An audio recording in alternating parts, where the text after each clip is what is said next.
stranger showed up at my husband's grave, claiming to be his secret son and demanding his share of the estate. So I made sure he got what he really deserved. My husband George died 3 years ago from cancer, and every Sunday I brought fresh flowers to his grave. It was my routine. Drive 20 minutes to the cemetery, clean the headstone, arrange the roses, tell him about my week. Simple and peaceful. We never had kids despite trying for 10 years, so these visits were just me and him. That's how I liked it. Then last month I pulled up and saw someone already at George's grave. A young guy, maybe 25, kneeling by the headstone. I walked over and asked if I could help him. He stood up and said he was visiting his father. I said he had the wrong grave. This was my husband's. He looked at me and said no, George was his dad. He even had pictures on his phone of him and George together at some park. Recent pictures from maybe 4 years ago. I told him that was impossible. George couldn't have kids. We'd done every test. The guy, Lucas, said George definitely could have kids because here he was. Said George had been sending him money every month for college, and they'd meet up whenever George traveled for work. George traveled for work a lot. I asked Lucas when he was born. He said 25 years ago. We'd been married 28 years. The math was right there. Lucas said his mom Rebecca worked at George's company a long time ago. They had an affair, she got pregnant, George paid support, but stayed with me. I asked why he was telling me this now. Lucas said George stopped sending money when he got sick and never started again. He figured George left him something in the will, but the lawyer said everything went to me. So Lucas came to introduce himself and asked for his share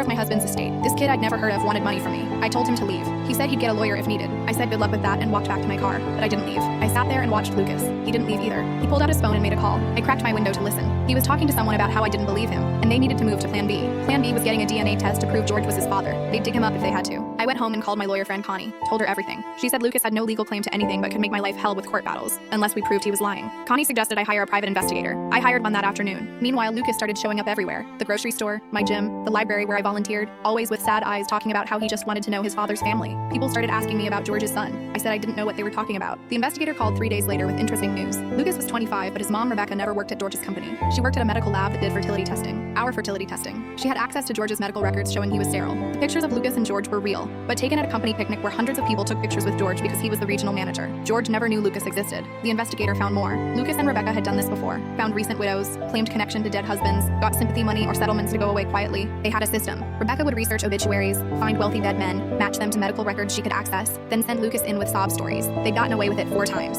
Connie said this was extortion and we should call the police, but I had a better idea. I told Lucas I wanted to do a DNA test to be sure. He agreed immediately, probably thinking he'd won. We met at the cemetery with a lab tech I'd hired. Lucas gave his sample confidently. I'd also arranged for something else.